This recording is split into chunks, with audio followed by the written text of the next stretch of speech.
প্রিয় পাঠকেরা, তোমরা দেখছো স্বপ্ন পূরণ এডুকেশন চ্যানেল। আমরা প্রতিদিনের মতন আজকেও নিয়ে চলে এসেছি কিছু গুরুত্বপূর্ণ প্রশ্ন ও উত্তর নিয়ে বাংলায় গুরুত্বপূর্ণ প্রশ্ন উত্তরগুলো প্রতিদিন পাওয়ার জন্য আমাদের চ্যানেলটি লাইক, কমেন্ট, শেয়ার এবং সাবস্ক্রাইব করে বেল আইকনটি প্রেস করে নেবে।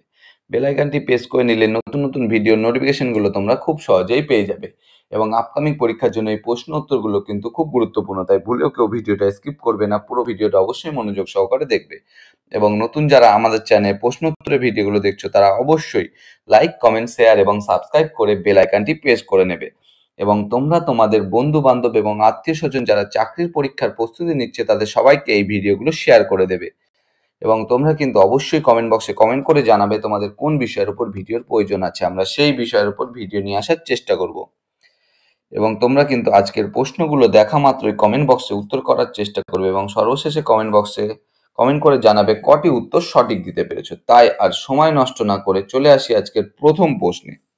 আজকের প্রথম প্রশ্ন, 1 নম্বর প্রশ্ন, শোলা অরণ্য কোন স্থানে দেখতে পাওয়া যায়? তোমাদের সামনে এই প্রশ্নের জন্য দেখো 4টে অপশন দেওয়া রয়েছে। 4টে অপশনের মধ্যে সঠিক উত্তরটি হয়ে যাবে অপশন বি, পশ্চিমঘাট পর্বতমালায়। শোলা অরণ্য পশ্চিমঘাট পর্বতমালায় কিন্তু দেখতে পাওয়া যায়। পরবর্তী প্রশ্ন, 2 নম্বর প্রশ্ন, পশ্চিমঘাটের পশ্চিম ঢালে কোন ধরনের অরণ্য দেখতে পাওয়া যায়? তোমাদের সামনে কিন্তু দেখো এই প্রশ্নের জন্য 4টে অপশন দেওয়া রয়েছে। 4টে অপশনের মধ্যে সঠিক উত্তরটি হয়ে যাবে অপশন বি, ক্রান্তীয় চিরসবুজ অরণ্য। পশ্চিমঘাটের পশ্চিম ঢালে ক্রান্তীয় চিরহরিত অরণ্য দেখতে পাওয়া যায়। পরবর্তী প্রশ্ন, 3 নম্বর প্রশ্ন, নিম্নলিখিত ব্যক্তিদের মধ্যে কাকে টোকেন মুদ্রা চালু করার কৃতিত্ব দেওয়া হয়? তোমাদের সামনে এই প্রশ্নের জন্য দেখো 4টে অপশন রয়েছে। 4টে অপশনের মধ্যে সঠিক উত্তরটি হয়ে যাবে অপশন সি, মোহাম্মদ বিন তুগলক। নিম্নলিখিত ব্যক্তিদের মধ্যে মোহাম্মদ বিন তুগলককে টোকেন মুদ্রা চালু করার কৃতিত্ব দেওয়া হয়, যা পিতল ও তামার তৈরি ছিল। এই টোকেন মুদ্রাটা কিন্তু পিতল ও তামার তৈরি ছিল, যা কিন্তু সোনার মুদ্রার সমান ছিল। পরবর্তী প্রশ্ন, 4 নম্বর প্রশ্ন, একটি বস্তুর নিচের কোন বৈশিষ্ট্যটি যত বেশি থাকে তার জাড্য তত বেশি হয়? তোমাদের সামনে দেখো এই প্রশ্নের জন্য 4টে অপশন দেওয়া রয়েছে। 4টে অপশনের মধ্যে সঠিক উত্তরটি হয়ে যাবে অপশন ডি, ভর। একটি বস্তুর নিচের ভরের বৈশিষ্ট্য ভর যত বেশি থাকে তার জাড্য তত বেশি হয়। একটি বস্তুর কিন্তু দেখো ভর যত বেশি হবে তার জাড্য তত বেশি হবে। পরবর্তী প্রশ্ন, 5 নম্বর প্রশ্ন, কোনটি সোডা লাইমের রাসায়নিক সূত্র? তোমাদের সামনে দেখো এই প্রশ্নের জন্য 4টে অপশন দেওয়া রয়েছে। 4টে অপশনের মধ্যে সঠিক উত্তরটি হয়ে যাবে option D, NaOH plus CaO।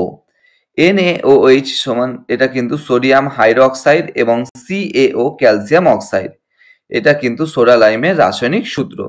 পরবর্তী প্রশ্ন, 6 নম্বর প্রশ্ন, প্রধানমন্ত্রী এবং ভারতের ইউনিয়নের অন্যান্য মন্ত্রীরা ভারতের সংবিধানের অধীনে রাষ্ট্রপতি দ্বারা নিযুক্ত হন। প্রধানমন্ত্রী এবং ভারতের ইউনিয়নের অন্যান্য মন্ত্রীরা ভারতের সংবিধানের ড্যাশের অধীনে রাষ্ট্রপতি দ্বারা নিযুক্ত হন। তোমাদের সামনে কিন্তু দেখো এই প্রশ্নের জন্য 4টে অপশন দেওয়া রয়েছে। 4টে অপশনের মধ্যে সঠিক উত্তরটি হয়ে যাবে অপশন ডি, ধারা 75। প্রধানমন্ত্রী এবং ভারতের ইউনিয়নের অন্যান্য মন্ত্রীরা ভারতের সংবিধানের ধারা 75-এর অধীনে রাষ্ট্রপতি দ্বারা নিযুক্ত হন। পরবর্তী প্রশ্ন, দিল্লির মেহরাউলির লোহার স্তম্ভটি কার কৃতিত্ব বহন করে বলে মনে করা হয়? তোমাদের সামনে দেখো এই প্রশ্নের জন্য 4টে অপশন দেওয়া রয়েছে। 4টে অপশনের মধ্যে সঠিক উত্তরটি হয়ে যাবে অপশন ডি, দ্বিতীয় চন্দ্রগুপ্ত। দিল্লির মেহরাউলির লোহার স্তম্ভটি দ্বিতীয় চন্দ্রগুপ্তের কৃতিত্ব বহন করে বলে মনে করা হয়। এটি কিন্তু 375 থেকে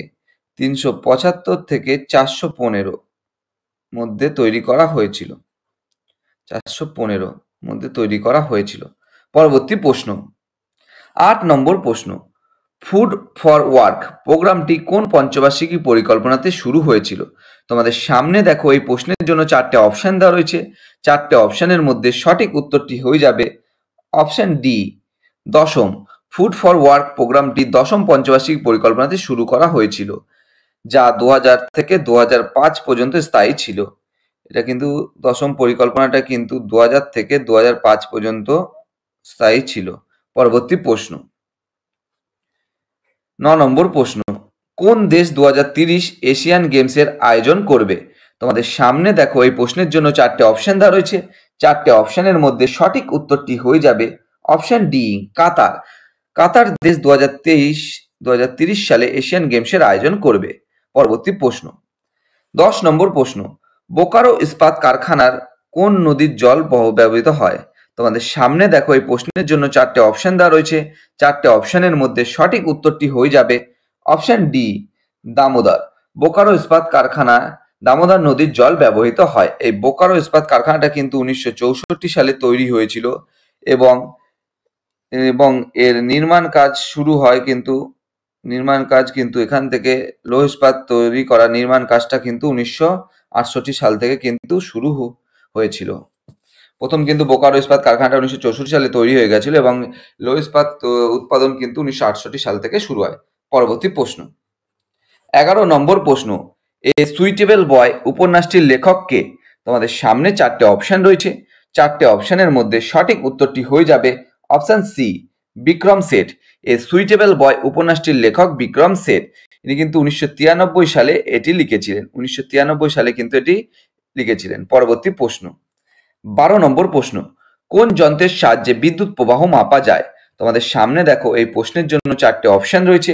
4টে অপশনের মধ্যে সঠিক উত্তরটি হয়ে যাবে অপশন সি অ্যামিটার। অ্যামিটার যন্ত্রের সাহায্যে বিদ্যুৎ প্রবাহ মাপা যায়। পরবর্তী প্রশ্ন, 13 নম্বর প্রশ্ন, অজয় নদী যে দুই নদীর মধ্যে দিয়ে প্রবাহিত হয়েছে তা হলো? তোমাদের সামনে দেখো এই প্রশ্নের জন্য 4টে অপশন দেওয়া রয়েছে। 4টে অপশনের মধ্যে সঠিক উত্তরটি হয়ে যাবে অপশন ডি দামোদর এবং ময়ূরাক্ষী।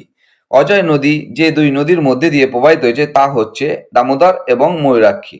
পরবর্তী প্রশ্ন, 14 নম্বর প্রশ্ন, গঙ্গা নদীর তীরে অবস্থিত সব থেকে বড় শহর কোনটি? এখানে 4টে অপশন দেওয়া রয়েছে তোমাদের। 4টে অপশনের মধ্যে সঠিক উত্তরটি হয়ে যাবে অপশন এ কানপুর। গঙ্গা নদীর তীরে অবস্থিত সবচেয়ে বড় শহরটি হলো কানপুর। পরবর্তী প্রশ্ন, 15 নম্বর প্রশ্ন, ক্যাথোড রশ্মির নামকরণ করেন কে? তোমাদের সামনে দেখো এই প্রশ্নের জন্য 4টে অপশন দেওয়া রয়েছে।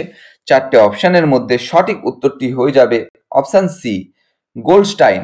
ক্যাথোড রশ্মির নামকরণ করেন গোল্ডস্টাইন। ইনি কিন্তু 1876 সালে কিন্তু এই ক্যাথোড রশ্মির নামকরণ করেছিলেন। পরবর্তী প্রশ্ন, 16 নম্বর প্রশ্ন, আইআরডিপি প্রকল্প কোন পঞ্চবার্ষিকী পরিকল্পনায় প্রবর্তিত হয়? তোমাদের সামনে দেখো এই প্রশ্নের জন্য 4টে অপশন রয়েছে। 4টে অপশনের মধ্যে সঠিক উত্তরটি হয়ে যাবে অপশন সি ষষ্ঠ। আইআরডিপি প্রকল্প ষষ্ঠ পঞ্চবার্ষিকী পরিকল্পনায় প্রবর্তিত হয় এবং এই আইআরডিপি কিন্তু 1978 সালে কিন্তু গড়ে উঠেছিল এবং 1978 সালে ভারত সরকার কর্তৃক কিন্তু প্রবর্তিত হয়েছিল এবং এটি কিন্তু 1980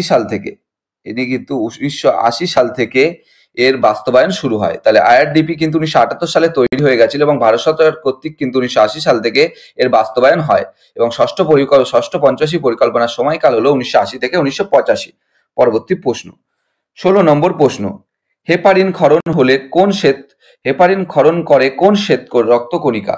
তোমাদের সামনে কিন্তু দেখো এই প্রশ্নের জন্য 4টে অপশন দেওয়া রয়েছে। 4টে অপশনের মধ্যে সঠিক উত্তরটি হয়ে যাবে অপশন বি বেসোফিল। হেপারিন ক্ষরণ করে কিন্তু বেসোফিল রক্তকণিকা। পরবর্তী প্রশ্ন, 18 নম্বর প্রশ্ন, বাতাসের গতিবেগ মাপার যন্ত্রের নাম কি? তোমাদের সামনে কিন্তু দেখো এই প্রশ্নের জন্য 4টে অপশন দেওয়া রয়েছে।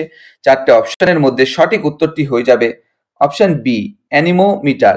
বাতাসের গতিবেগ মাপার যন্ত্রের নাম কিন্তু অ্যানিমোমিটার। পরবর্তী প্রশ্ন, 19 নম্বর প্রশ্ন, জাতীয় কংগ্রেস এবং মুসলিম লীগের মধ্যে কত সালে লখনৌ চুক্তি হয়েছিল? তোমাদের সামনে কিন্তু দেখো এই প্রশ্নের জন্য 4টে অপশন দেওয়া রয়েছে। 4টে অপশনের মধ্যে সঠিক উত্তরটি হয়ে যাবে অপশন সি 1916 সালে। জাতীয় কংগ্রেস এবং মুসলিম লীগের মধ্যে 1916 সালে লখনৌ চুক্তি হয়েছিল এবং এই লখনৌ চুক্তির সময় কংগ্রেসের সভাপতিত্ব করেছিলেন অম্বিকাচরণ মজুমদার। পরবর্তী প্রশ্ন, 20 নম্বর প্রশ্ন এবং আজকের শেষ প্রশ্ন, ডায়াবেটিস ইনসিপিডাস রোগ হয় নিমের কোন হরমোনের কম ক্ষরণে? তোমাদের সামনে দেখো এই প্রশ্নের জন্য 4টে অপশন দেওয়া রয়েছে। 4টে অপশনের মধ্যে সঠিক উত্তরটি হয়ে যাবে option C, ADH. ADH diabetes insipidus রোগ হয় এডিএইচ হরমোন কম ক্ষরণে। এডিএইচ হরমোন হলো অ্যান্টি ডাইউরেটিক হরমোন। এর অভাবে শরীর থেকে অতিরিক্ত জল বের হয়, যার ফলে ঘন ঘন প্রস্রাব হয় এবং খুব তৃষ্ণা লাগে। বন্ধুরা, তোমাদের জন্য আজকে এই 20টি প্রশ্নোত্তর ছিল। 20টি প্রশ্নোত্তরের মধ্যে তোমরা কটি সঠিক উত্তর দিতে পেরেছো অবশ্যই কমেন্ট বক্সে কমেন্ট করে জানিও। এবং তোমরা যদি আমাদের এই প্রশ্নোত্তরগুলো পেয়ে উপকৃত হয়ে থাকো অবশ্যই আমাদের চ্যানেলটি লাইক, কমেন্ট, শেয়ার এবং সাবস্ক্রাইব করে বেল আইকনটি প্রেস করে নিও। বেল আইকনটি প্রেস করে নিলে নতুন নতুন ভিডিও নোটিফিকেশনগুলো তোমরা খুব সহজেই পেয়ে যাবে। এবং নতুন যারা আমাদের চ্যানেলে প্রশ্নোত্তরের ভিডিওগুলো দেখছো তারা অবশ্যই লাইক, কমেন্ট, শেয়ার এবং সাবস্ক্রাইব করে বেল আইকনটি প্রেস করে নিও। তোমরা তোমাদের বন্ধু বান্ধব, আত্মীয় স্বজন যারা চাকরি পরীক্ষার প্রস্তুতি নিচ্ছে তাদের সবাইকে কিন্তু এই ভিডিওগুলো শেয়ার করে দিও, যাতে তারাও আপকামিং পরীক্ষায় প্রশ্নোত্তরগুলো পেয়ে উপকৃত হতে পারে। আমাদের ডেসক্রিপশন বক্সে হোয়াটসঅ্যাপ গ্রুপ, টেলিগ্রাম গ্রুপের লিঙ্ক দেওয়া আছে, চাইলে তোমরা সেখানে জয়েন করে নিতে পারো। এবং তোমরা কিন্তু অবশ্যই এখনো পর্যন্ত যারা আমাদের চ্যানেলটি লাইক, কমেন্ট, শেয়ার এবং সাবস্ক্রাইব করনি তারা অবশ্যই লাইক, কমেন্ট, শেয়ার এবং সাবস্ক্রাইব করে দাও। সবাই কিন্তু ভালো থেকো, সুস্থ থেকো। দেখা হবে আবার পরবর্তী একটি নতুন ভিডিওতে। সবাইকে অসংখ্য ধন্যবাদ।